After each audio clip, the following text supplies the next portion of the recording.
한동훈 장관의 술자리 의혹을 제기했던 언론이 한 장관 집 현관문 앞까지 찾아가는가 하면 주소까지 공개 논란이 일고 있습니다. 한 장관은 이를 두고 과거 정치 깡패처럼 불법을 대행한다며 날선 비판을 내놨는데요. 서울 강남구의 한동훈 법무장관 자택 현관문 앞에 남성 3명과 한 여성이 서성입니다. 한 장관 스토킹 혐의로 경찰 수사를 받고 있는 유튜브 매체 더 탐사 관계자들인데 초인종을 누르거나 한 장관을 부르는 상황을 생중계했습니다. 한 장관은 이들을 공동 주거 침입과 보복 범죄 혐의로 경찰에 고소했고 경찰은 한 장관과 가족들에 대한 신변보호 조치에 착수했습니다. 한 장관은 더 탐사를 민주당과 협업하는 정치 깡패에 비유하며 강하게 비판했습니다. 과거에는 이정재, 임화수, 용팔이 같은 정치 깡패들이 정치인들 불법을 대행했다며 더 탐사 같은 곳이 정치 깡패들이 했던 역할을 하는 것 같다고 했습니다. 여당은 해당 매체의 불법 행위가 도를 넘었다고 강하게 비판했지만 대한민국이 과연 법치국가가 맞느냐는 탄식이 절로 나옵니다. 참으로 무법천지 공화국입니다. 아파트 호수가 공개되었습니다. 공포와 충격 그 자체입니다. 야당은 한 장관의 대응이 지나치다고 반박했습니다. 검찰이 제 집 압수수색하는데요. 기자들이 와서 다 찍어가고 누르고 하잖아요. 그렇게 법적으로 정치는 하는 게 아니라니까요. 더 탐사라는 뭐 매체라고 해야 될지 하여튼 저기서 하는 행태를 보면 정상적인 언론이라고 볼 수가 없습니다. 언론도 아니고 저거는 진짜 폭력적인 거죠. 이 장관, 뭐 고위공직자 이런 거를 떠나서 사람한테 피해를 주고 가족들한테 공포를 주는 내몰아야 될 폭력 사범입니다. 문제는 뭐냐면 저 사람들은 그렇게 해서 생계를 유지한다 그럴까 먹고 사는 사람인데 여기에 대해서 공당이나 공공기관이 명확한 태도를 취해줘야 됩니다. 김의겸 의원이 유감이라고 했으면 이 업체에 대해서도 비판을 해야 되는 거예요.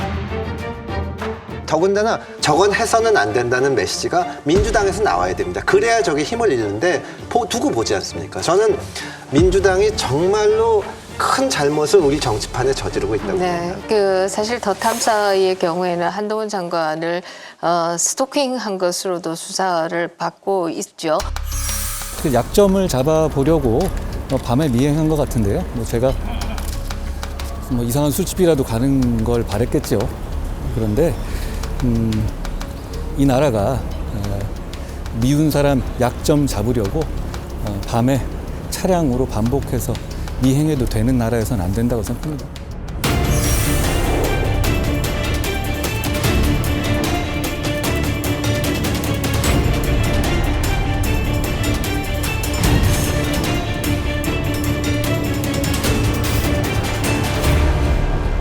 계속해서 본인들은 2회 했다라고 주장하지만 그보다 횟수가 많은 것이 아니냐 이렇게 지금 추정이 되고 있고요.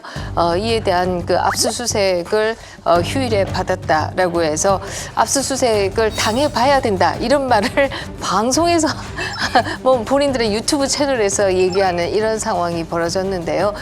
이번 사건의 경우 굉장히 위험스럽게 보는 것 중에 하나가 어느 아파트인지 아파트의 호수와 또 이 우편물 이런 것들이 다 영상을 통해서 밖으로 나갔다라고 하는 것이죠. 개인정보들이 외부로 유출된다라고 하는 것은 이것은 정말 있을 수 없는 일이 아니냐 이런 생각하고요. 더더욱이나 정말 요즘 경찰이 여러 가지로 비판도 많이 받고 있습니다만은 수서경찰에서 한 장관에게 보내야 될 문서, 거기에 있는 가족의 이름과 개인정보가 다 있는 문서를 더 탐사 측에 보내했다라고 하는 웃지 못할 일도 있었는데요.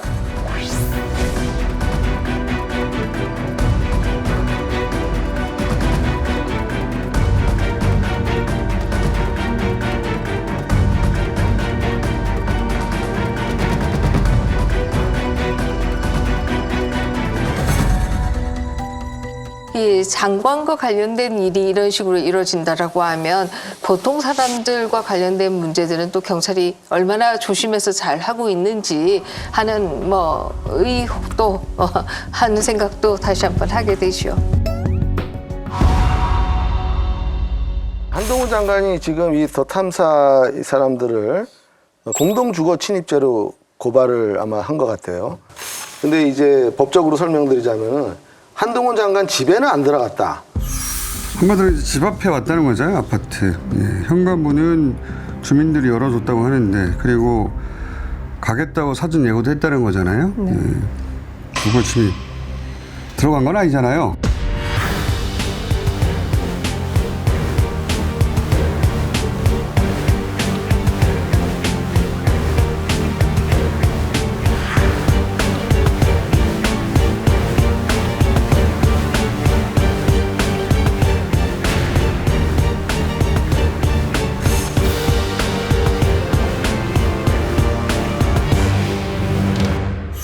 아마 이 더 탐사에서 뭐 딴 사람 들어갈 때 몰래 같이 따라 들어갈 수도 있을 거예요.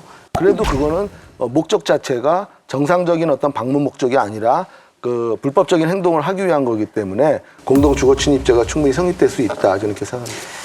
이게 이제 보면은 그분들이 이제 취재하러 간 게 아니잖아요. 자기들이 이렇게 노골적으로 얘기를 하잖아요. 우리가 압수수색을 당했는데 그 심정이 어떨지 너희들도 당해봐라. 이런 문정으로 왔다. 그러니까 사실 복수를 하러 취재를 명분으로 내세운 것에 불과하고, 사실 그 이전에 서울의 소리라고 옛날에 그 김건희 목소리 녹취 풀었던, 거기서도 그 대표가 뭘 하냐면 그 이른바 응징 취재를 하는 거고, 응징 취재라는 걸 해요. 그러니까 이 취재 자체를 갖다 상대를 공격하는 수단으로 사용하는 거죠. 이것은 정상적인 언론의 행태가 아니거든요. 언론을 빙자한 정치활동, 그것도 굉장히 저급한 유형의 정치활동을 하는 건데, 문제는 뭐냐면 이 사람들이 대개 이제 강성 지지층의 지지를 받거든요. 그럼 이들이 폭로한 것들이 다 거짓말이 드러났단 말이에요. 예를 들어 줄리 의혹, 더 탐사가 했던 거, 줄리 의혹도 허위고. 대부분 다 허위지 않습니까? 라고 하면은 옛날 같으면 그 소비자들이 비판을 한단 말이에요. 너희들 왜 나한테 잘못된 정보를 줬어? 비판해야 되는데 요즘은 안 그렇거든요. 오히려 박수를 쳐요. 고맙다. 비록 허위로 드러났지만은 사실 허위가 아니야. 믿어요. 이게 문제는 뭐냐면 저 첼리스트 입을 막은 거야, 지금 저게. 그 다음에 한동훈하고 그다음에 윤석열 대통령 그들이 술 마신 거야. 아직도 계속 그렇게 주장을 하거든요. 그들은 진짜 그렇게 믿는지 몰라도. 그 다음에 이 시장을 새로 개척한 게 누구였냐면 김어준이 개척한 시장이거든요. 거기에 이제 김어준 대기업이고, 이쪽은 이제 뭐랄까 그냥 조그만 신생 골목 가게란 말이죠. 다만 하나는 이 동일한 강성 지지층을 기생하는 게 또 누구냐? 민주당의 그 의원들이에요. 이 사람들은 바로 이들이 뭐 책임당원이니 권리당원이 이래가지고 공천을 받을 때 이들의 입김이 있거든요. 의원 빠질 답니다. 심지어 이들한테 잘 보이면 초선이에요. 최고위원까지 돼요. 이걸 알거든요. 그러니까 알면서도 이걸 갖다가 유지하는 가운데서 그 얘기가 나오는 거죠. 이 정치권과 이 매체 사이에 협업 관계가 맺어지는, 결과적으로 그런 현상이 벌어지는 거죠. 맞습니다. 제가 더 탐사하고 같이 협업을 한 건 맞습니다. 하지만 그걸 야합이라고 말씀하시는 건 지나치다고 생각을 하고 뭔가 오해를 하시나 본데. 의원님, 저 미행하는 것도 같이 하셨습니까, 그럼? 저 미행하는 것도 같이 하신 거예요? 아닙니다. 네.